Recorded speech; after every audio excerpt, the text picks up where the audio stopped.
This is Sundappled Farms on Cramer Road in Peoria County. I grew up here and I raised my son here.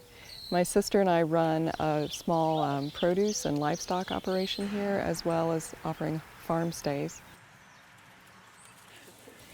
About 10 days ago, we learned that a large agribusiness is poised to buy this old elevator property right next door to us and develop it into a large, modern chemical storage, grain storage, and drying facility. They claim that this is in keeping with its original use, except that the old elevator was about 1/4 the footprint they propose and was built to be serviced by rail. Of major concern to us are the 4,000 additional semi-truck trips that they, by their own estimate, say are going to be here each year. They will be braking as they approach the facility right between our two houses, which sit quite close to the road because they were built a long time ago. And then they'll drive on into the facility. And then as they leave, they'll be accelerating in exactly the same place, creating an unheard of amount of noise in this quiet little place. We have guests that come from all over the U.S. and even from around the world. People find this hard to believe because we're in the middle of nowhere, right?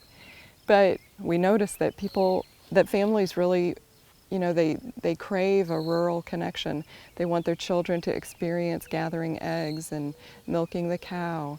They sit at night and listen to the frogs and watch fireflies while they rock on the porch.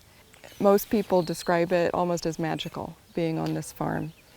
And we live in the most fertile place on earth, right here.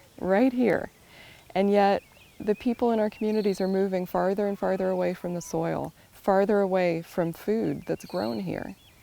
We feel an obligation to fight for this community and this land that we cherish. Everything will be changed if this development goes through. We have to stand up for this special place. Cramer used to be a destination and a gathering place. The middle of it was Tuttle's General Store, where I remember sitting as a girl drinking knee-high soda on the steps. There are many unexplored alternatives for these old elevator towers. Other rural communities have taken similar derelict structures and done really creative, profitable things with them, and we can too. Please join us this Thursday at a zoning hearing to voice opposition to the granting of a special use permit to Akron Services, Inc. Please like and share our Facebook page, Cramer at the Crossroads, to engage others who support local food and healthy rural development that preserves what is precious in our heritage.